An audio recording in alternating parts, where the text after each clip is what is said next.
Às vezes, o maior erro que cometemos não é uma explosão de raiva, mas um sussurro de ganância. Já se perguntou por que algumas pessoas, mesmo prosperando aparentemente, carregam um fardo invisível?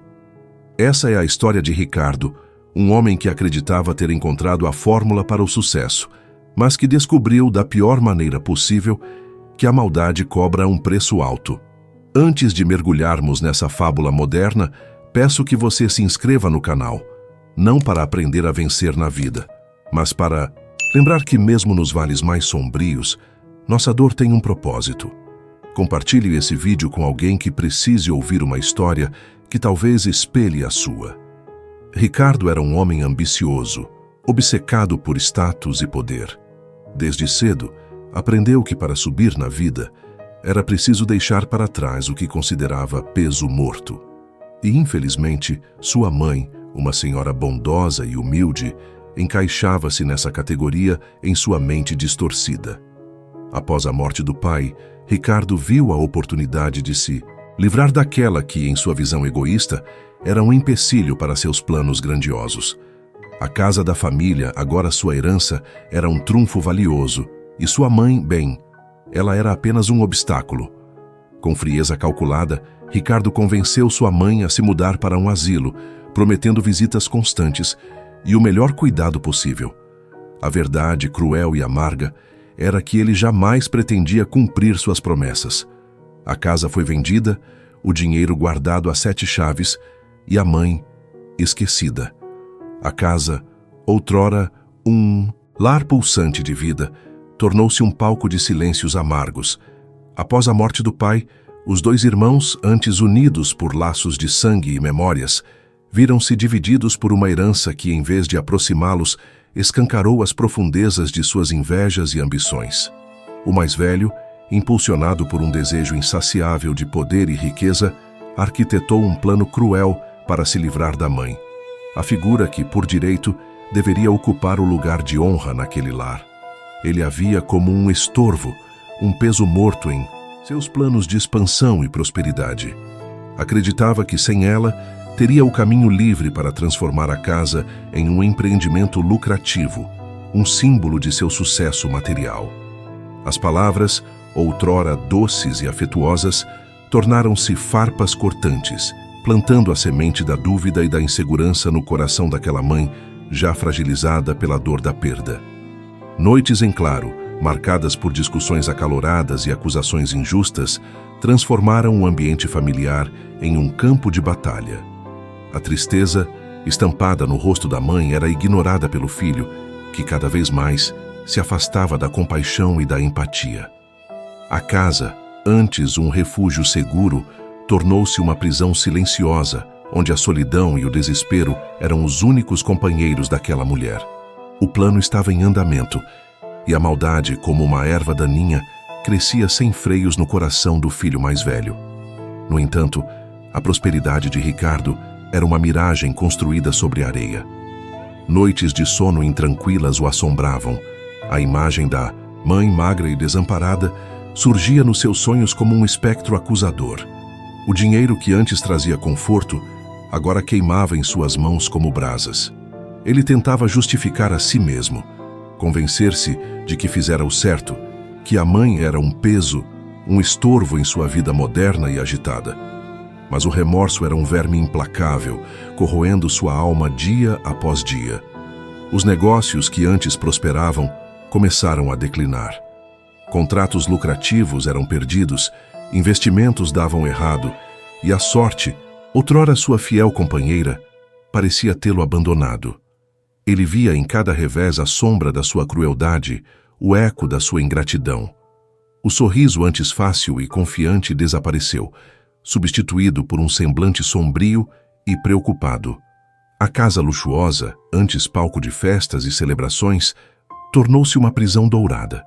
O silêncio ensurdecedor preenchia os cômodos, um lembrete constante da sua solidão.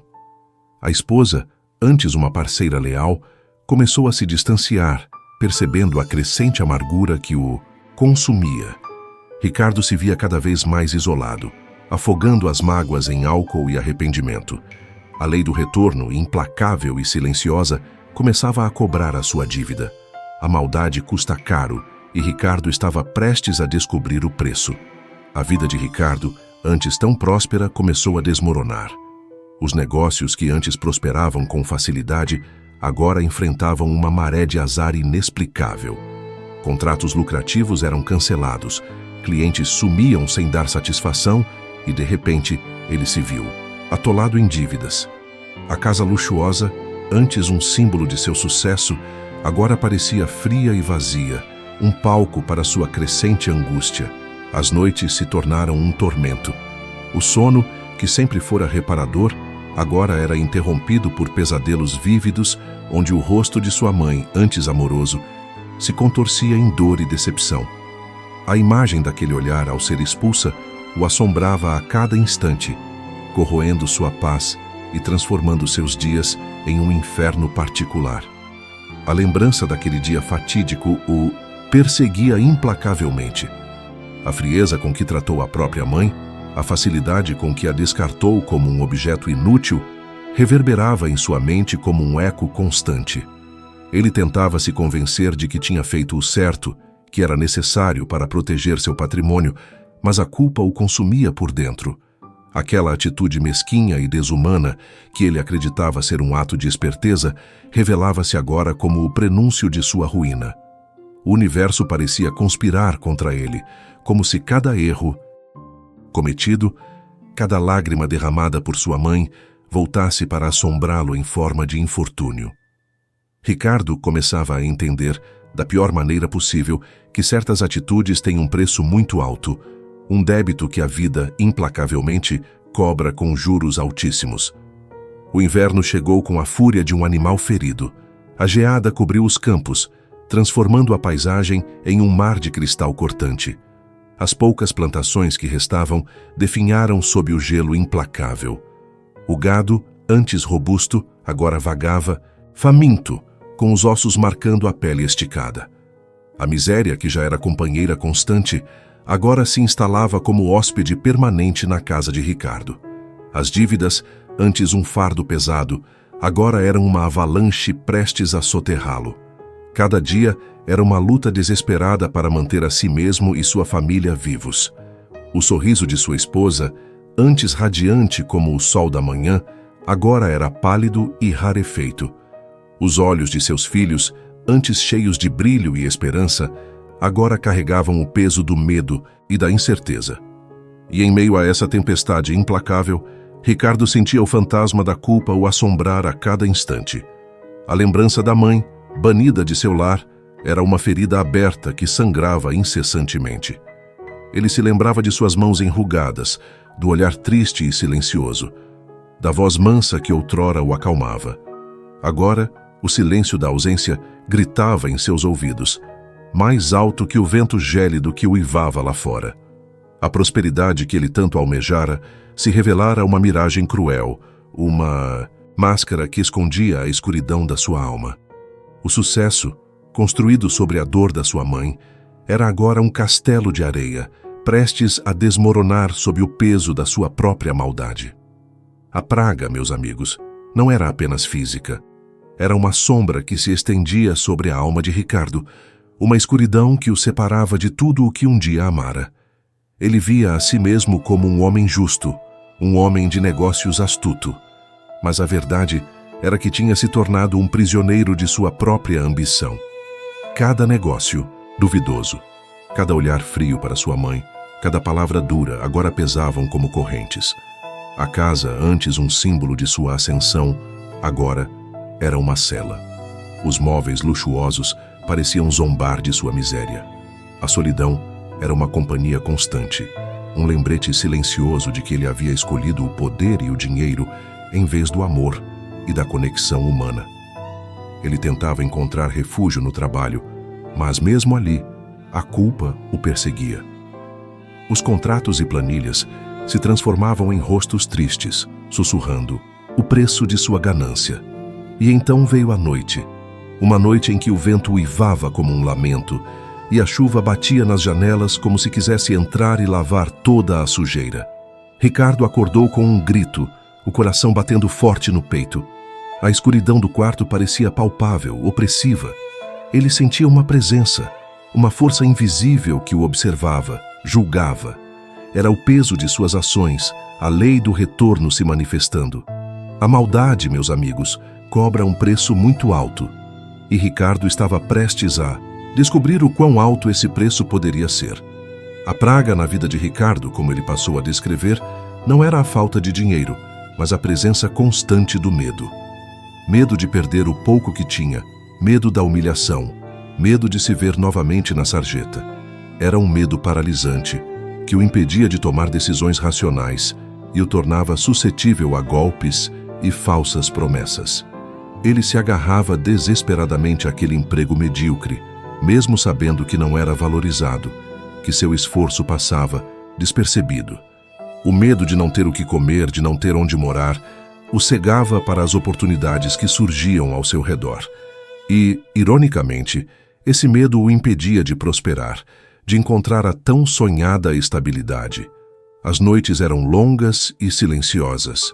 O sono, um visitante raro, a culpa o assombrava, sussurrando lembranças da mãe, do dia em que a expulsou da casa. Lembrou do olhar magoado dela, da sua voz embargada, do silêncio que se instalou depois que ela fechou a porta. Aquele silêncio o acompanhava agora como uma sombra constante. Ricardo tentava se convencer de que agiu corretamente, que precisava proteger o seu patrimônio, o seu futuro. Mas a verdade era que ele não conseguia enganar a si mesmo. No fundo, ele sabia que havia trocado o amor incondicional da mãe por uma ilusão de segurança. E o preço dessa escolha era muito mais alto do que ele jamais poderia imaginar. A lei do retorno, silenciosa e implacável, começava a cobrar a sua dívida. A sombra do arrependimento pairava sobre Antônio como uma mortalha. Ele via a ruína da sua vida se desenrolar diante de seus olhos. Cada fracasso, cada porta fechada, ecoando como um lembrete da sua crueldade. O próspero negócio que ele construiu com tanto afinco desmoronava, transformando-se em um amontoado de dívidas e promessas quebradas. Seus amigos, antes tão presentes e leais, agora o evitavam, temendo que sua má sorte fosse contagiosa. Sua saúde, antes robusta, começou a declinar. Pequenas dores se transformaram em sofrimentos lancinantes, e ele se viu constantemente à mercê de médicos e remédios. À noite, o sono fugia, atormentado por pesadelos vívidos da sua mãe, seu rosto marcado pela tristeza e decepção. Cada sonho era um novo julgamento, uma nova acusação silenciosa. Ele tentava se apegar à fé, mas as palavras da Bíblia pareciam vazias, distantes. As promessas de perdão e redenção soavam como ironia diante da sua culpa. Antônio se sentia abandonado por Deus, como se o próprio universo conspirasse contra ele. Ele se perguntava se existiria um preço suficientemente alto para pagar pelo mal que havia cometido. O peso da sua consciência era uma âncora que o afogava em um mar de desespero, de onde ele não via escapatória. A ruína de Ricardo, no entanto, não se limitou à colheita. O gado começou a adoecer, as terras antes férteis tornaram-se áridas e as finanças antes estáveis ruíram como um castelo de areia. O desespero o consumia dia após dia. Ele, que sempre se vangloriara da sua esperteza, via-se agora impotente diante da própria desgraça. Enquanto isso, a vida de Samuel florescia. A pequena propriedade, antes negligenciada, prosperava sob seus cuidados. A bondade e a humildade com que tratava a terra pareciam ser retribuídas em abundância. Sua colheita era farta, seu gado saudável, e sua família vivia em paz e harmonia. A casa, antes sombria, irradiava agora uma luz acolhedora. As pessoas comentavam em voz baixa, sussurrando sobre a ironia do destino. Ricardo, antes tão rico e poderoso, via-se agora reduzido à miséria, enquanto Samuel, o irmão desprezado, prosperava em meio à simplicidade. A história dos dois irmãos se espalhava pelos vilarejos vizinhos, servindo de lição silenciosa sobre a justiça, que invariavelmente encontra seu caminho. Uma justiça que não se apressa, mas que é implacável em sua execução. A lei do retorno, como um eco distante, ressoava nos corações daqueles que testemunhavam a queda de um e a ascensão do outro. E assim, a lei do retorno, que não é uma força mística, mas a simples consequência de nossas escolhas, se manifestou na vida de Ricardo. O homem que expulsou a própria mãe, na vã esperança de prosperar sem o peso do passado, colheu os frutos amargos da solidão e do arrependimento. Sua casa, antes um símbolo de status, tornou-se uma prisão fria, habitada apenas por ecos de decisões egoístas. A história de Ricardo nos lembra que a prosperidade genuína não se mede em bens materiais, mas na riqueza dos laços que cultivamos. A bondade, a compaixão e o respeito pelos nossos antepassados são o alicerce de uma vida plena e significativa. Ignorar esses valores é construir sobre a areia, sujeitando-se à ruína inevitável. A vida nos apresenta constantemente oportunidades de escolher entre o caminho do egoísmo e o da generosidade. A história de Ricardo é um lembrete sombrio de que o preço da maldade é sempre mais caro do que imaginamos. No final, não são os bens que acumulamos, mas o amor que compartilhamos, que define o nosso legado. E você, qual legado está construindo? Qual escolha você fará hoje?